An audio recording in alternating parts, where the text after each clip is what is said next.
झांसी में बीती देर रात आए तूफान का देखने को मिला तांडव, जिसने शहर में 2 लोगों की ले ली जान। रेलवे स्टेशन पर पार्सल लेने लोडिंग लेकर पहुंचा था चालक। ट्रेन लेट होने के कारण वह लोडिंग पर ही लेट कर रहा था आराम। तभी तेज आंधी के कारण उसके ऊपर उखड़ कर गिर गई बड़ी होर्डिंग, जिससे उसकी मौके पर ही हो गई मौत। मृतक की हंसारी के टपरिया निवासी 44 वर्षीय चरण सिंह के रूप में हुई पहचान। वहीं दूसरी तरफ रक्सा थाना क्षेत्र के अमरपुर गांव में छत पर सो रही थी हरिराम की 13 साल की बेटी अंजलि। तभी तूफान में उड़कर आई सीमेंट की 4 चादर जा गिरी उसके ऊपर, जिससे तुरंत मेडिकल कॉलेज लेकर पहुंचे परिजन। यहां डॉक्टरों ने उसे कर दिया मृत घोषित। पुलिस ने शवों को पोस्टमार्टम के लिए भेजकर मामले की जांच की शुरू। झांसी में इंसानों के साथ ही बेजुबान पक्षियों के लिए भी आफत बनकर आया तूफान, जहां गुरसराय के बामौर ब्लॉक अंतर्गत सिंगार गांव में पीपल के पेड़ पर बैठे सैकड़ों तोतों की आज आंधी के कारण आपस में लड़कर हो गई दर्दनाक मौत। वहीं लोगों को यह मामला संदिग्ध आ रहा है नजर, जहां लोगों का कहना है कि सिर्फ यहीं पर ही क्यों घटित हुई इस प्रकार की घटना। उन्होंने आशंका जताई कि किसी ने खेत पर डाल दिया होगा कोई जहरीला पदार्थ, जिसके कारण सैकड़ों पक्षियों की हो गई मौत, जबकि सैकड़ों तोते बताए जा रहे हैं घायल। भोपाल की लैब में जांच के लिए भेजे गए सैंपल, रिपोर्ट आने के बाद ही उनकी मौत के असल कारणों का चल सकेगा पता।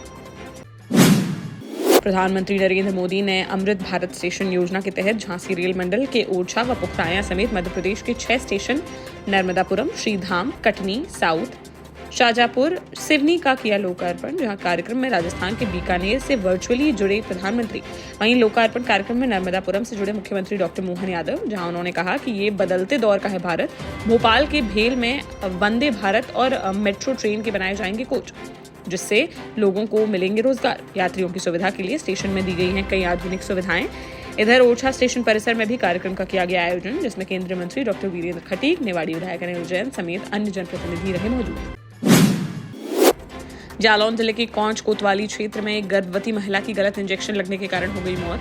मृतका की कौंच कस्बा निवासी 22 वर्षीय साधना यादव पत्नी संजीव यादव के रूप में हुई पहचान। बताया जा रहा है कि साधना 3 महीने की थी गर्भवती और कुछ दिनों से अस्वस्थ कर रही थी महसूस। बीमार होने पर कौंच स्थित किलकारी हॉस्पिटल लेकर गए थे परिजन, जहां आरोप है कि नर्स ने उसे लगा दिया गलत इंजेक्शन, जिसके बाद बिगड़ने लगी उसकी हालत और मौके पर ही हो गई बेहोश। फिर उसे झांसी मेडिकल कॉलेज के लिए कर दिया गया रेफर। यहाँ लाते समय रास्ते में ही साधना ने तोड़ दिया दम। मृतका के पति ने कौंच कोतवाली में शिकायत दर्ज कराते हुए आरोपी नर्स पर कड़ी कार्रवाई की उठाई मांग। ललितपुर में एंटी करप्शन टीम ने ग्राम पंचायत सचिव को रिश्वत लेते हुए रंगे हाथों किया गिरफ्तार, जहां ग्राम पनारी में अम्बेडकर पार्क के निर्माण के लिए 8.5 लाख रुपए की राशि की गई थी स्वीकृत, जिसमें से ठेकेदार को पहले ही दिए जा चुके थे 2 लाख रुपए। प्रधान प्रतिनिधि लोकेंद्र सिंह ने बताया कि उनके पिता शुगर के मरीज होने के कारण पिता की जगह वह देख रहे हैं काम। पार्क के शेष निर्माण कार्य के लिए पैसों की मांग करने पर ग्राम पंचायत अधिकारी उमाशंकर राजपूत ने 23,000 रुपए की मांगी रिश्वत, जिसकी लोकेंद्र ने झांसी में एंटी करप्शन टीम से की शिकायत, जिस पर गुरुवार को झांसी की टीम ने मौके पर पहुंचकर आरोपी अधिकारी को रिश्वत लेते हुए रंगे हाथों कर लिया गिरफ्तार। दमोह में सीतानगर सिंचाई परियोजना का निरीक्षण करने गए सांसद राहुल सिंह लोधी और प्रशासनिक अधिकारियों पर मधुमक्खियों ने बोल दिया हमला। गुरुवार सुबह 11 बजे डैम के पास मधुमक्खियों के अचानक हमले से वहां मच गई अफरा तफरी और अपनी जान बचाकर भागते हुए नजर आए अधिकारी व नेतागण। हमले में सभी को लगे 1-2 डंक, लेकिन नहीं बनी कोई गंभीर स्थिति। मधुमक्खियों के हमले के बारे में सांसद ने कहा कि सभी हैं नौजवान व ऊर्जावान, इसीलिए नहीं हुआ कोई नुकसान। काम की प्रगति देखने के लिए वे फिर से जाएंगे बांध और कमियों को किया जाएगा दूर।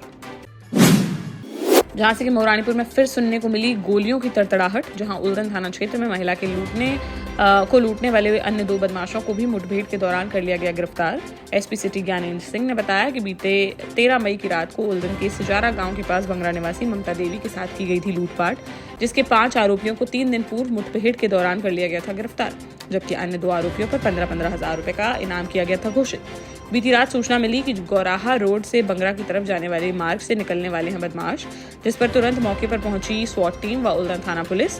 तो पुलिस को देख बदमाशों ने चला दी गोलियां। पुलिस ने जवाबी फायरिंग करते हुए रेवन गांव निवासी उमेश कुशवाहा के पैर में दे मारी गोली, जबकि उसके साथी दिनेश कुशवाहा ने कर दिया सरेंडर। न्यायालय में पेश करते हुए दोनों को जेल भेजने की कार्यवाही की शुरू। महोबा में किराने की दुकान पर एक मामूली विवाद को नए मजदूर की ले ली जान, जहां बीती रात काम से लौटने के बाद किराने की दुकान पर जाकर सामान लेने लगा मजदूर। तभी पड़ोसी दंपत्ति भी सामान लेने पहुंच गए वहां और पहले सामान लेने को लेकर दोनों के बीच हो गया विवाद, जो बाद में मारपीट में हो गया तब्दील, जिसके बाद पति पत्नी ने मिलकर मजदूर को दे दिया धक्का, जिससे ट्रक के नीचे आ गया वह और 38 वर्षीय विनोद धूरिया की मौके पर ही हो गई दर्दनाक मौत। झलकारीबाई तिराहे पर स्थित किराना दुकान का है पूरा मामला। शव को पोस्टमार्टम के लिए भेजकर पुलिस ने आरोपी पत्नी को कर लिया गिरफ्तार, जबकि पति बताया जा रहा है फरार, जिसकी तलाश में जुटी पुलिस। जालौन के जिलाधिकारी राजेश कुमार पांडे ने कलेक्ट्रेट सभागार में जल जीवन मिशन की समीक्षा बैठक, जिसमें उन्होंने पेयजल आपूर्ति को सुचारू बनाने के लिए CWR और नलकूप को शहरी फीडर से जोड़ने के दिए निर्देश। डीएम ने बताया कि उरई नगर पुनर्गठन पेयजल योजना के तहत उमरार खेड़ा और वंशीधर महाविद्यालय के पास बने नलकूप जुड़े हैं ग्रामीण फीडर से, जिन्हें शीघ्र शहरी फीडर से जोड़ने का किया जाएगा काम। वहीं कार्यकारी एजेंसियों ने 27 ग्राम प्रधानों द्वारा पाइपलाइन बिछाने में बाधा डालने की शिकायत, जिस पर डीएम ने जिला पंचायत राज अधिकारी को इन प्रधानों के खिलाफ कार्रवाई के दिए निर्देश। 12 स्थानों पर विद्युत आपूर्ति न होने से पेयजल व्यवस्था है प्रभावित, जिस पर डीएम ने माह के अंत तक सभी विद्युत कार्य पूरे करने के दिए आदेश। समय से काम पूरा न होने पर जिम्मेदार अधिकारियों पर होगी कार्रवाई। झांसी में भीषण गर्मी के बीच बिजली और पेयजल संकट को लेकर समाजवादी पार्टी ने गुरुवार को किया प्रदर्शन, जहां सपा जिलाध्यक्ष ब्रजेंद्र सिंह यादव भोजला के नेतृत्व में कलेक्ट्रेट पहुंचे दर्जनों नेता व कार्यकर्ता। यहां उन्होंने जमकर नारेबाजी करते हुए किया विरोध प्रदर्शन और फिर जिलाधिकारी को सौंपा ज्ञापन, जिसमें उन्होंने कहा कि विद्युत कटौती से जनता कर रही है त्राही, वहीं बूंद बूंद पानी को तरस रहे हैं लोग। उन्होंने बिजली पानी की व्यवस्था का त्वरित समाधान कराए जाने की और जिम्मेदार अधिकारियों पर कार्रवाई किए जाने की उठाई मांग। शिवपुरी में एक युवक के साथ मारपीट के मामले में पुलिस ने सभी 7 आरोपियों को कर लिया गिरफ्तार। जहां गुरुवार को पुलिस ने आरोपियों का शहर में निकाला जुलूस। देहात थाना क्षेत्र के माधव होटल की है यह घटना, जहां बुधवार रात खाना खा रहे एक युवक के साथ कुछ बदमाशों ने बेरहमी से की थी मारपीट, जिसका वीडियो वायरल होते ही मच गया था हड़कंप। पुलिस ने त्वरित कार्यवाही करते हुए 7 आरोपियों को कर लिया गिरफ्तार, जिनका जुलूस निकालकर न्यायालय में किया गया पेश। सागर की मकरोनिया पुलिस ने चोरी करने वाले आरोपी को पकड़कर भेज दिया है जेल, जो अपनी बहन की मदद से करता था चोरी, जिनके पास से मिली है चोरी के सोने चांदी की ज्वेलरी। अभी उसकी चोर बहन है फरार, जिसकी तलाश में जुटी है पुलिस। कृष्णानगर मकरोनिया निवासी 23 वर्षीय पंकज भार्गव के रूप में हुई आरोपी की पहचान। झांसी में एक हैरान करने वाली घटना आई है सामने। जहानाबाद थाने की विश्वविद्यालय चौकी से सेना के रिटायर्ड नायब सूबेदार की लाइसेंसी डबल बैरक बंदूक हो गई चोरी। 8 साल पहले चुनाव के समय सूबेदार ने चौकी में जमा कराई थी अपनी बंदूक, जिसे अब लेने पहुंचा वह तो पुलिस ने खड़े कर दिया हाथ। पुलिस अफसरों तक पहुंचा मामला तो चौकी से मालखाने की ली गई तलाशी, फिर नाबाद थाने में के मालखाने में ढूंढी गई बंदूक, लेकिन नहीं चल सका पता। बंदूक गायब होने से हैरान नायब सूबेदार ने एसएसपी से बंदूक वापस दिलाए जाने की उठाई मांग।